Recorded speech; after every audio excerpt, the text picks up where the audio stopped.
researcher, so is that a good time to reach out to your molecule? Or is it better when you actually achieve something, like doing their financing via their mobile devices, for example, and next to that some social media, let's say, to Facebook or whatever, right? So do you think it's the best time? Okay, so let me, I guess, phrase it a little bit differently, is that maybe all the time is the best time, but making sure that whatever we give them is relevant, right? So if we give them an offer for like a St. Regis in Minnesota and they're based in Asia, it's not very relevant to them. So that's why at Starwood, at least, what we do is we always have geo-targeted content. So all our content, regardless of the platform, will always be geo-targeted. So if it's a specific offer for a specific city, we look at the feeder markets for that city and then we target for that city. So, and we feel that at that time, that's kind of how we increase the efficacy by making sure that offers and content that they receive is more relevant. So in terms of what time, I think all the time, as long as it's relevant.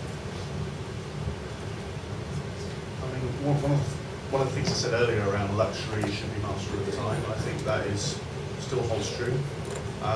Now, if a luxury brand wants to be behind the scenes at a fashion show and that is producing something in real time and that's part of the objective, that's great. But also, if they want to control the quality of those photography and not use Instagram and actually make all the output from something to be to the levels that they want it to be, and then release it a week later or 2 weeks later, that's fine as well. I think the danger is if there's no consideration on it, and it's a case of, oh, here's some interesting content, let's push it out. And that's where it can start to cheapen a luxury brand, because you're basically playing too much to what consumers want rather than actually being the arbiter of taste, I guess. I'm not sure if there's any real rules of engagement. I mean, I think some other brands in mass marketing, and there's certain times where it's good to post, certain places where it's good to have certain types of content. But I would say from a luxury perspective, it's very much when do we want to talk, and when do we want to tell our stories, and how do we want people to get involved in those stories.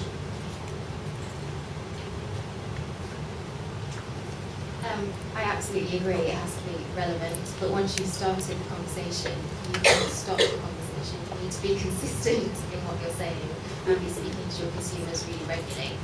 That's what some brands really fail to do. They go onto social media for the sake of it, they're not thoughtful enough in their approach, and they don't keep up the communication, and then they get a real backlash for it. So you need to think about your approach and then continue to do it. I'd just add to that, regardless of the time, I think one of the most biggest indicators of success or not is having a consistent tone of voice. I was thinking about when Paul was talking about how quickly had to turn around the Johnny Walker films. One of the reasons that they can do that is because they're not starting from scratch. There is a fantastic design template for them. There's a particular tone of voice. There's a style about that campaign which is consistent all the way through. And that enables that work to happen consistently and quickly. It also means that, to Laura's point, you turn up consistently online as well. And I think it's finding that tone of voice can be quite difficult. I see brands sometimes that I follow either are too kind of corporate and straight, or go all the other way and it's slightly embarrassingly over-familiar. It's something that we try to constantly have the right tone of voice for Johnny Walker. And occasionally, for different platforms, like we recently ran a big campaign where we took a luxury yacht through Asia, stopping in 10 ports, and every port we stayed there for 5 days and had these amazing parties to launch this new rare Johnny Walker whiskey. And what we did on Facebook talking about that was kind of grandiose language and speaking like a luxury brand. But on Twitter, what we did was just one of the guys who was travelling on the boat, great bloke called Tom Jones. He comes from Scotland. He's our whiskey ambassador. Just kind of tweeted his story as he went around Asia. So it was in his tone of voice, and as he went around, the kind of guy he is, he's very social. Met lots of people, became Facebook friends with lots of people, and therefore it was a different way of giving people access to that story that was kind of less corporate, top down. It was kind of like a real, authentic, unique insider's access to it. Okay. This is kind of jumping off one particular word the gentleman in the audience mentioned earlier, which was mobile.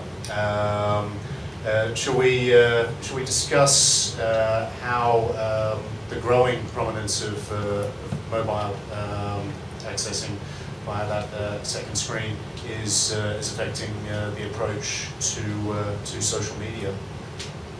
Anyone have any thoughts?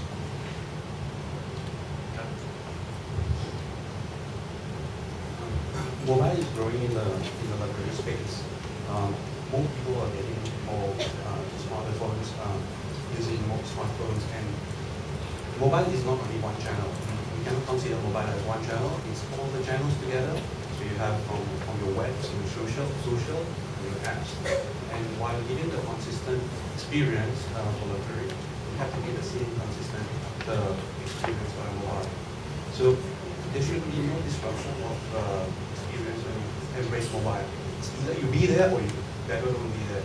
If a luxury brand goes to mobile, it has to carry forward the same experience that it gives across social, across the web, and in the store. That's why you see that a lot of luxury brands have not yet been to mobile yet. Only just a few of them have been there because they want to deliver the right content to the right audience. And mobile has also been very useful for us for conducting mobile commerce. Though we have seen that social commerce doesn't work well for luxury brands, mobile commerce has really worked. People are really on the go when they see the news on social. They try to convert that faster to purchase on the commerce side. So mobile commerce is really taking up, and I see not really social commerce. Okay, so from a mobile perspective, I would recommend that brands, if they do wish to engage in social campaigns, they should really approach with a mobile first approach for any type of mobile campaign. So if we look at Facebook, it's about 50% people that access Facebook are on their mobile phones. So I think the number probably increased since that last study was published. On Stienberg in China, where half our hotels are in China, more than 50% of the people are also accessing it through Weibo. And this is why in China now the prominence of Weixin or WeChat, which now has more than 400 million users, and that's because, again, a mobile-first approach by Tencent. So really, if brands want to be successful on any social media campaign, today in 2013, they really need to have a mobile-first approach. I've got a bit of a theory that, from a luxury perspective, thinking visual really is the place to be really sort of focused. So whether that's pictures or whether that's audio, visual, and films. Part of the challenge in mobile, whilst of course most people do watch films, is it can lend you into much more of a dialogue, and without the right thought-through strategy, that can leave a luxury brand open to having the sort of conversations that really they should be having. So I see mobile as really an opportunity, particularly in the sort of film space and the picture space. So quick, lovely content that's aspirational and sort of builds the dream. But I can see a danger if you go too mobile. Fine when it's commerce, that makes a lot of sense. But for a lot of luxury brands, they probably don't want to be going into mobile commerce as their sort of as their space, because the importance actually, as we touched on earlier, the retail experience is often the ultimate manifestation of a luxury brand. So I think pictures first, audio visual. Be careful when you're talking. So be visual. Well, it's interesting. One of the tweets we've got here on our tweet wall from I gather someone in the audience. As much as relevance of content is highly important, should the luxury brand be fearful of being lost as noise or lost amongst all of the noise? Could this be one of the reasons why luxury brands are a little bit hesitant to engage in social media or online in general, where now every man and his dog is a so-called citizen journalist, and opinions are like a certain item of the anatomy, that everyone has one. That there are all of these voices out there, voices that aren't necessarily expert, where 20 years ago, 50 years ago, the media were, for the most part, authorities and knew what they were talking about. But now social media is everyone's a critic.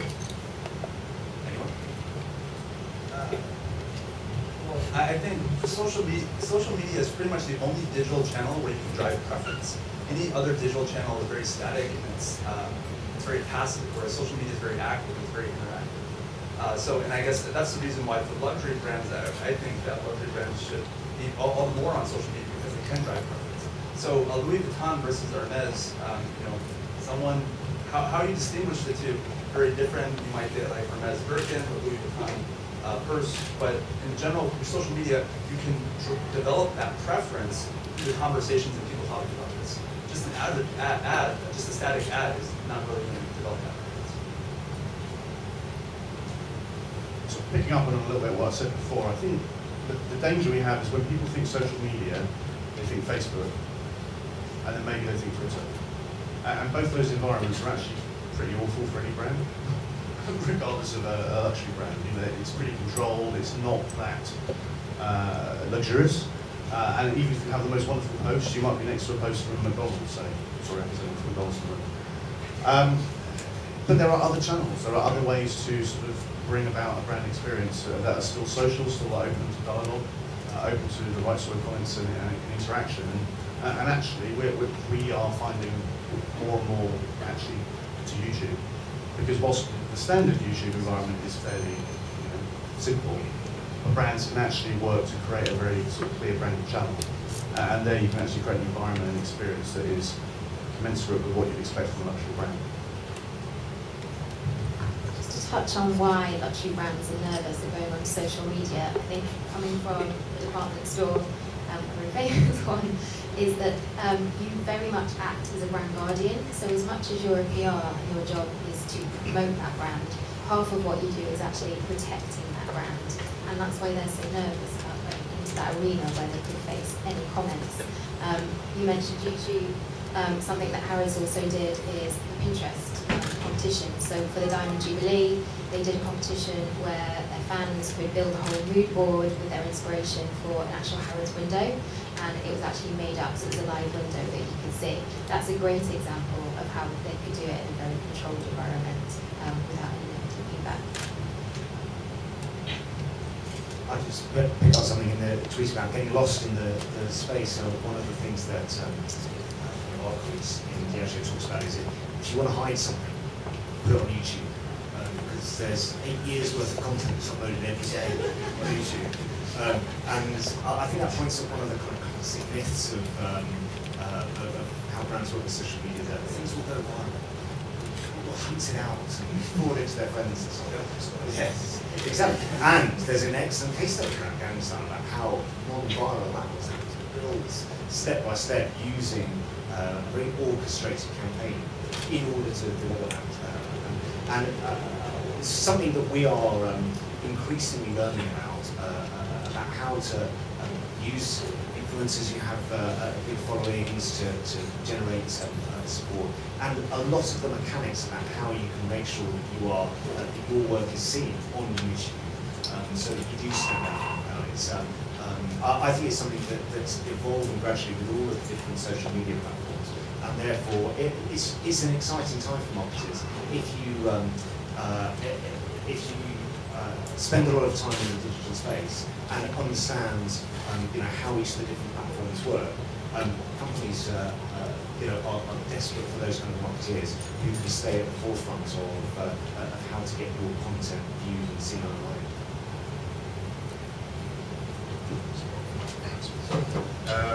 I've just been handed a couple of but I did want to raise something going off the point that was mentioned earlier with Facebook. I think it is, well, as kind of speaking from someone who is attempting to create a luxury media brand at the moment, it is a little bit frustrating with Facebook that you're stuck with that blue and white page. You're stuck with one banner photograph that you can change.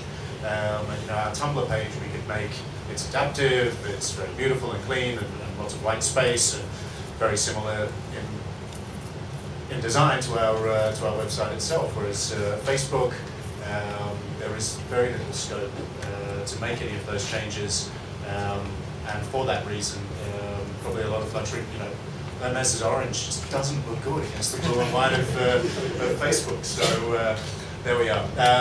Now, so yes, these questions from our tweet board. Are blogs still relevant to luxury brands? I'm not quite sure how to take that, but I think it depends what sector you're in as a luxury brand. In the beauty community, blogs are very, very popular. I think there's something like 10,000 blogs just in the UK. And it's a huge market for the beauty environment. They actually, with MAC, they just developed the Obsessions collection, and they actually pinpointed 10 bloggers who they then invited to come and make a collection of makeup products, which then obviously they then promoted on their own blogs. They've had national coverage across the US, and that's just an example of how brands are now connecting with bloggers, and they're not just the person that you begrudgingly give product to anymore. They're actually flown all over the world, and they're the key informers, they're key pieces. but they're also very easy to buy. Bloggers can be bought with a little bit of free product. Is that perhaps why, particularly beauty brands, where they're making a little bit of fragrance that costs $10 a bottle and making thousands of dollars worth of coverage online? I think it depends on the blogger entirely. There are different levels of blogger, I see. yeah, definitely. Okay. Yeah, interesting. It kind of brings me back to, well, it was something that one of my own photographers was at the recent SIHH watch fair in Switzerland and was getting crowded out of a space and taking photographs by people holding up iPhones. And his comment to me at dinner that night was, having a bloody iPhone doesn't make you a photographer. And I think in the same way, having a laptop and having internet access doesn't necessarily, having a blog doesn't necessarily make you a journalist, but that's just my opinion. Another question from the board, a localized Facebook page or an international Facebook page? Do we think which one's better? Is it better to have a dozen Facebook pages, one for each region and be very region specific, talk about what's happening in that area, or to keep it global and keep it centralized and have a huge number of likes?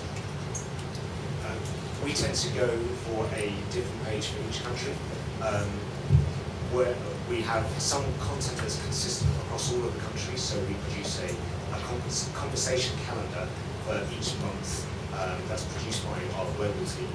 And the way that structures it has what we call different swimming lanes of activity. So it might talk about, one lane will be about our Formula 1 sponsorship, one lane will be about advertising, it's different ways of it's like the idea of keep walking.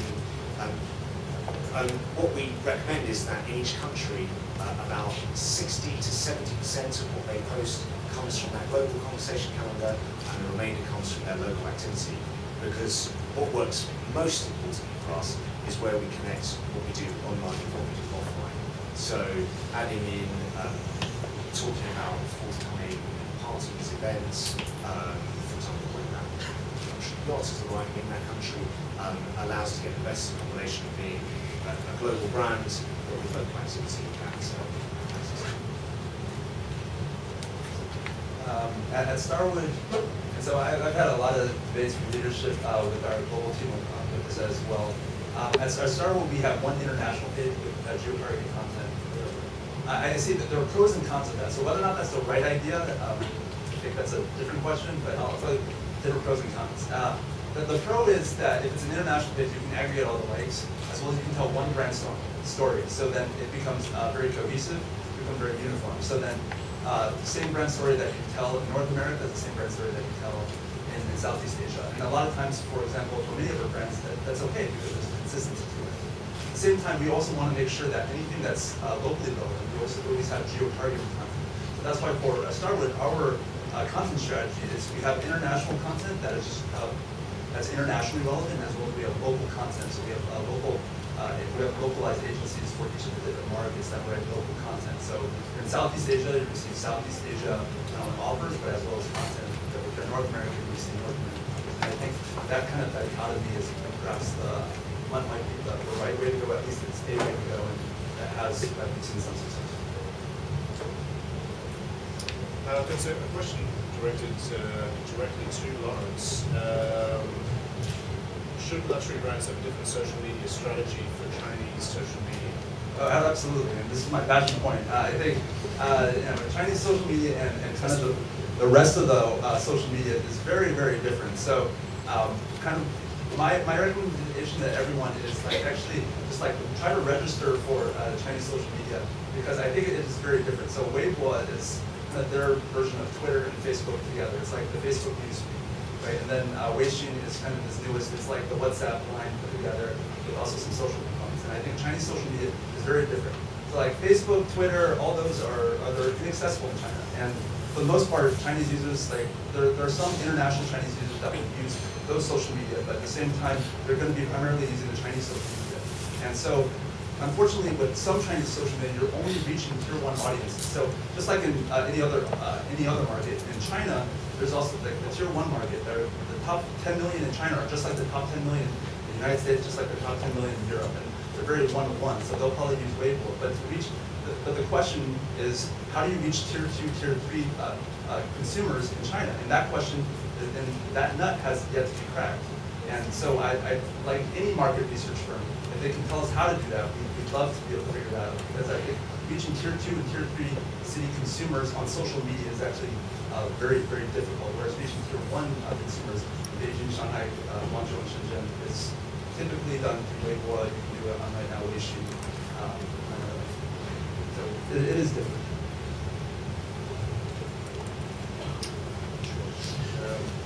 Is this one work? Good.